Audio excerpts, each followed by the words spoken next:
today on the Tearsheet Podcast. So all the hardware that we interact with today, your Intel, your iPhone, everything, it's based on physics still, but it's based on the rules of electromagnetism, which we've known about since the 1800s. And in the 19th century, the 1900s, the big revolution was understanding that underneath the electromagnetic operating system, there are quantum mechanical rules.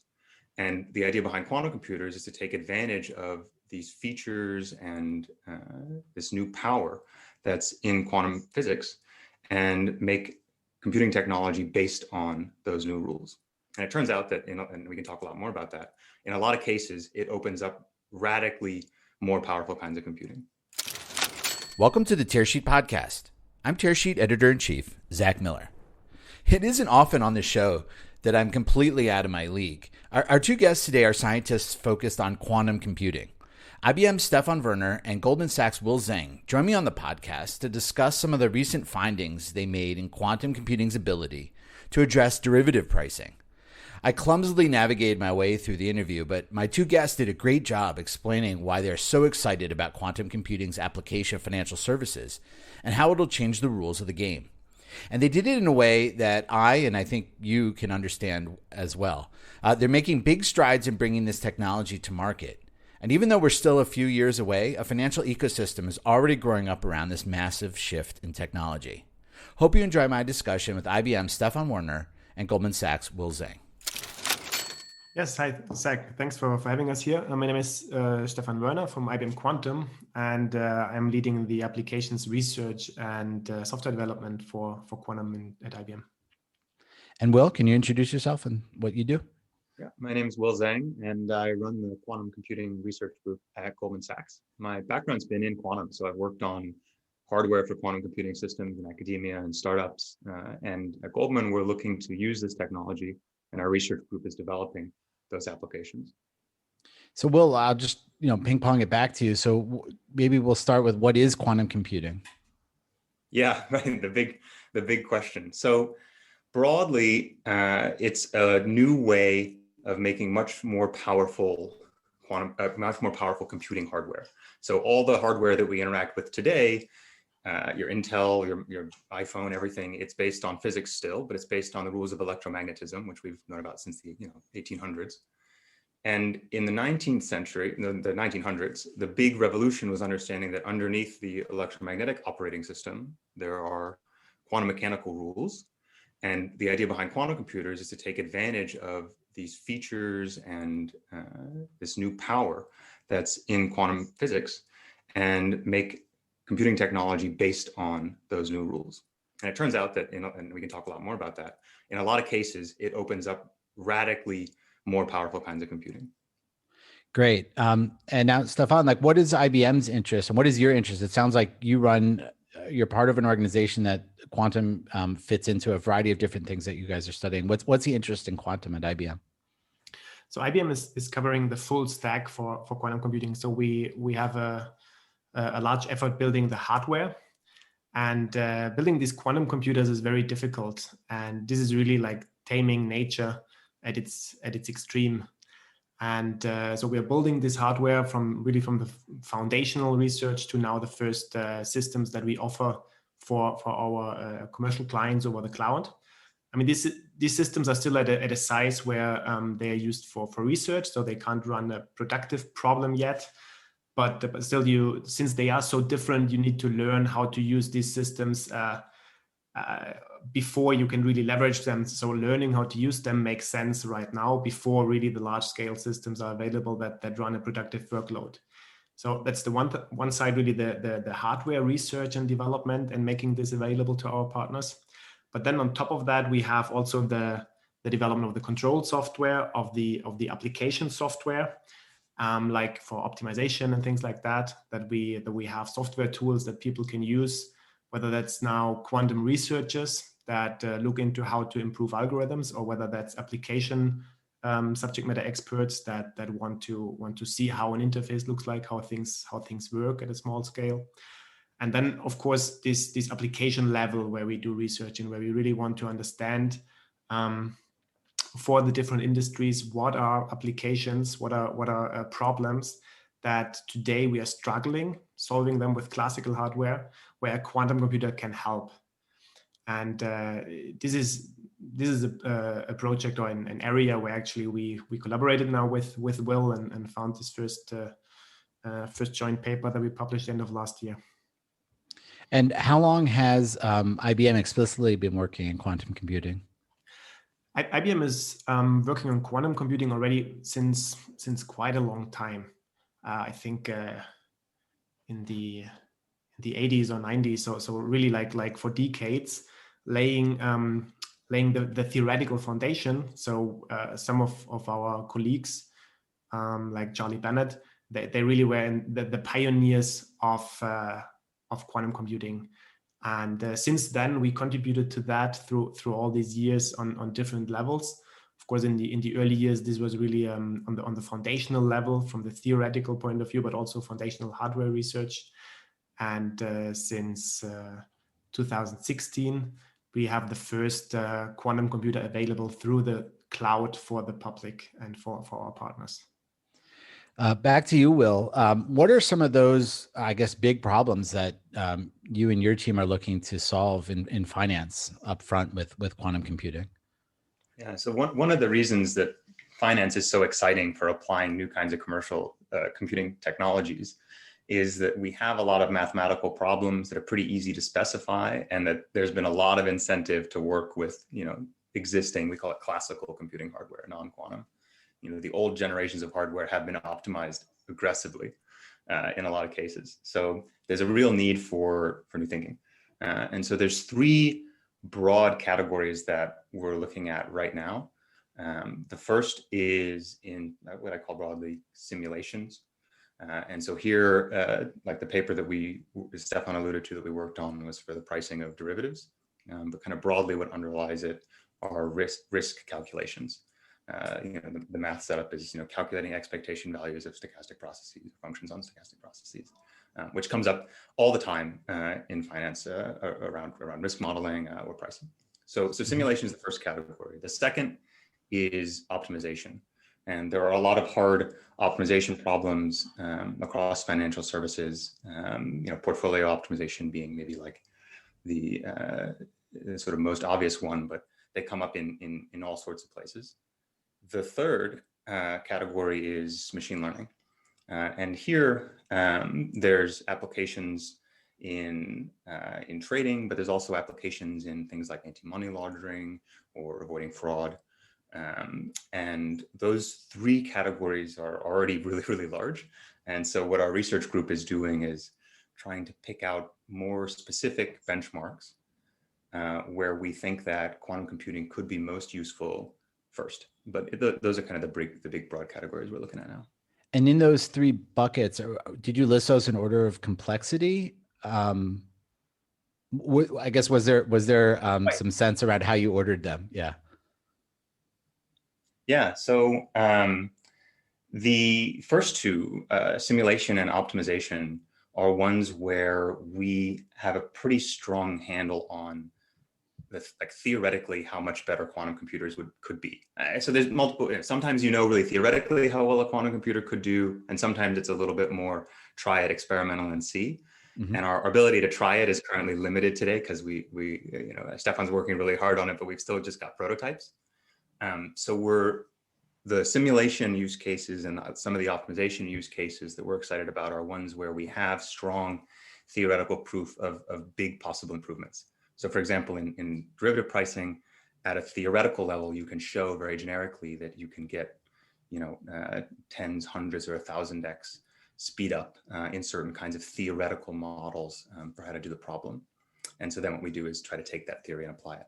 In machine learning, it's I sort of list one that in a sort of a secondary category, and there's sort of two reasons. One is that classical machine learning, so just normal machine learning, it hasn't totally penetrated finance yet. In the simulation and optimization cases, they're kind of at the state of the art. But just regular ML is still spreading throughout financial services. And so that means that the benchmark is a little more vague. And secondly, when it comes to applying quantum computers in the more near term, so the first few generations of quantum computers, there's a lot we have a less of a theoretical handle on how much better they might be and exactly where. It's a really, really active area of research, but it's a bit more nascent.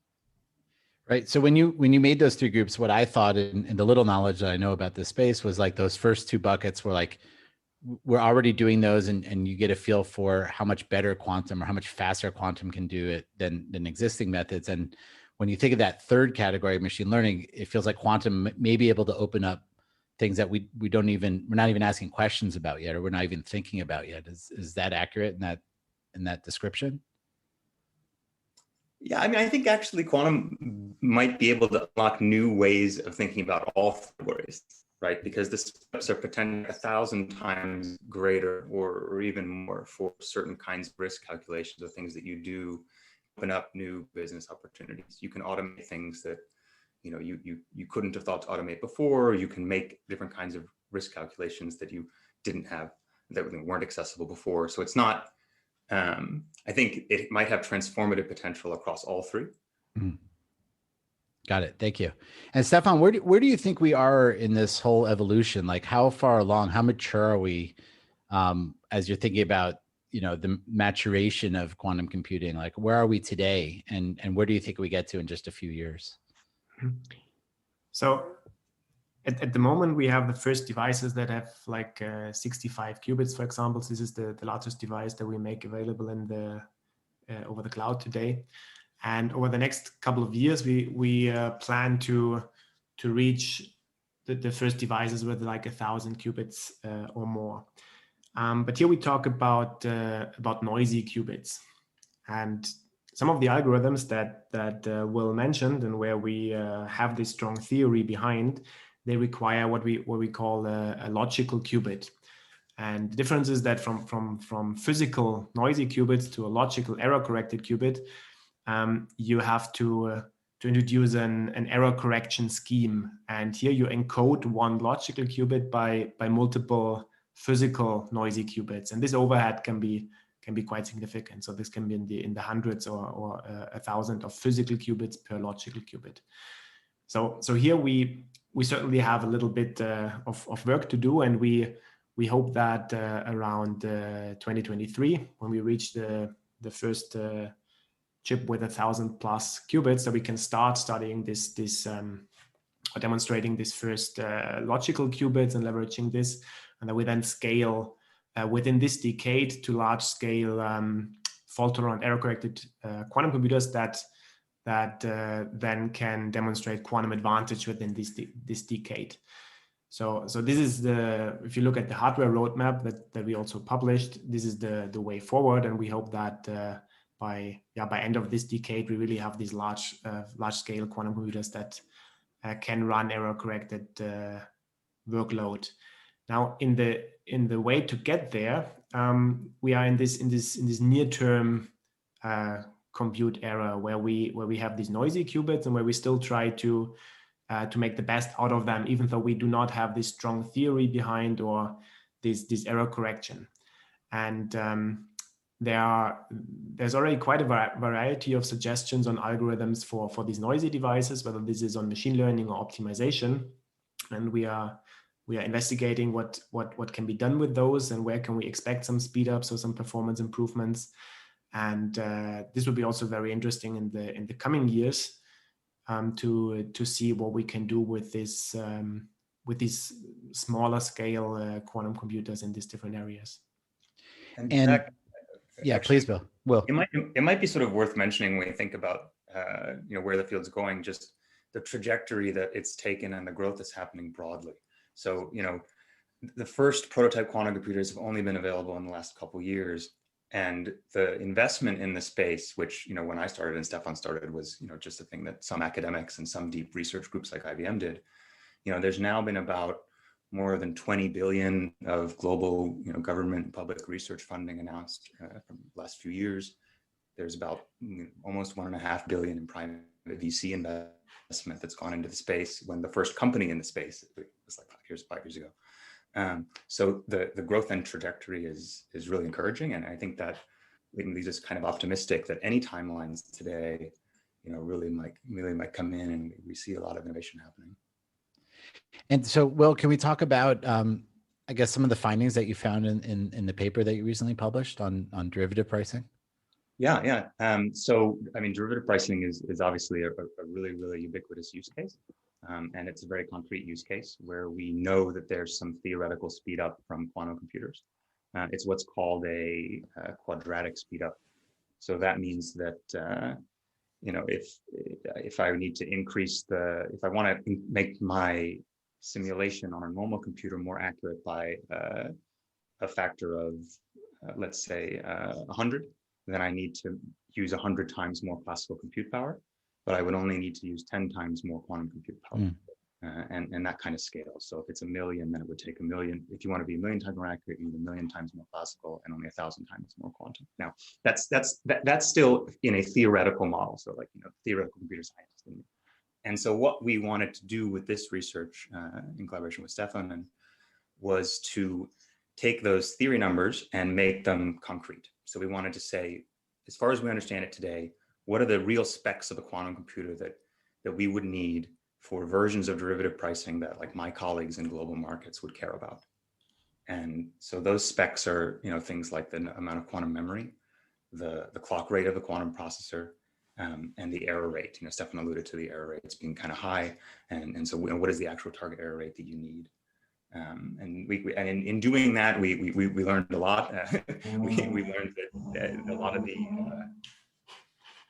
theoretical work in the literature actually had some gaps and holes. And so we had to come up with some new algorithmic tricks that we can talk about. But it also led us to some first concrete estimates that we see as a roadmap that we can now go talk to the hardware vendors, look at their roadmap, see how they line up, and then also prioritize our theoretical work to compile down, really all just to reduce the time to when the real potential of this application can be realized. So can we talk, I guess, about some of the practical takeaways? Yeah. So practical takeaways as a researcher are definitely, there are some. I'll say two things. I'll say to sort of two audiences. As the first one maybe is sort of more business audience, which I guess we're talking about here, and it's something that Stefan alluded to already, which is that today's hardware specs are not yet good enough, and there are a few milestones to go through. And so to kind of give you an example, for the benchmarks we picked, it looks like you need, let's say 7,000 or 7,000 to 9,000 logical qubits of quantum memory. And today's hardware, is in the 65. It'll be at 100 soon. It's growing rapidly, but it's not quite there yet. So from a business side, the takeaway is, we're not there yet, and there's some ways to go. But the second takeaway at the business level is that we actually could do a wall clock time concrete estimate of what the specs are. And I think that's a shift. It's causing a shift in the discussion around applications of quantum computing, which I think until now has been, there's some theory, and we're hoping that as prototypes get developed, we can figure out how to use them. Here, we've been able to be really concrete and specific for an end-to-end calculation from top to bottom, and estimate how long it would take and stuff like this that speaks to the maturity of the field. So I think those are two really business side takeaways. And then if you're a theorist and you're doing research, you want to get into all the nitty-gritty details and figure out how you can bring the numbers down. So Stefan, I want to go back to you. You mentioned the delivery of some of these things through the cloud. When these things do come to market, say in 2023, like you were saying, like what type of investment would a company make in these? Meaning, I guess what I'm getting at is, will only the wealthiest companies be able to afford this type of quantum computing, or is IBM's like kind of view is somehow to democratize access to it as well through the cloud? I think that's what we are already doing, right? We are building an ecosystem around quantum computing. We're making this accessible to through our IBM quantum IBMQ network, where we already have 100+ partners and members, and all of them can access this. And we even have quantum computers available through the cloud for free to the public, right? But those are not the premium devices. So I think building an ecosystem and having access through the cloud to a large group of users is very important for multiple reasons. And particularly in the process of getting to useful applications, we really want and need this variety of people that look into what can be done with this, that look into it from completely different angles and industries, and help to grow this. And IBM is setting was pushing very much the open source development of the underlying software. So Qiskit, our software framework that allows to write quantum circuits that can be run on the hardware, but also to provide the algorithms on top, or then more even more applications like an optimization or machine learning. This is all open source, and this is a community effort, and the community contributes to that, and together we build this. So I think having broad access is very important, also to just grow this whole industry and to learn what can be done and to identify the applications that really profit from it. That makes sense. And Will, back to you at Goldman Sachs. Right now, obviously, your work is as a researcher, as a scientist. Do you imagine as these technologies mature more that quantum just becomes part of the underlying tech stack within financial services, and not something like sort of futuristic or something external? Yeah, no, that's my job. Make that happen. And I think the feeling of this in some ways, and when I was listening to Stefan talk about the ecosystem, it's like machine learning 10 years ago or 12 years ago or something, right? Like where the compute power is not quite there yet, but as quantum hardware, and there's a lot of roadmaps out there and a lot of money going into starting to build these machines, as they come to fruition, big ecosystems will pop up, new applications will be continued to be found, and what we are in some ways here to kind of champion is that financial services is a really, really great place to start applying this tech. It's got concrete problems, it's got global access to deploy new kind of compute solutions. And so part of this work is to kind of sort of trumpet that is a good place for quantum computing to develop. I got that. And Will, you said there was about 20 billion of both public and private funds that have come into the quantum computing space. Is there, as part of this ecosystem, is there a vibrant startup community also?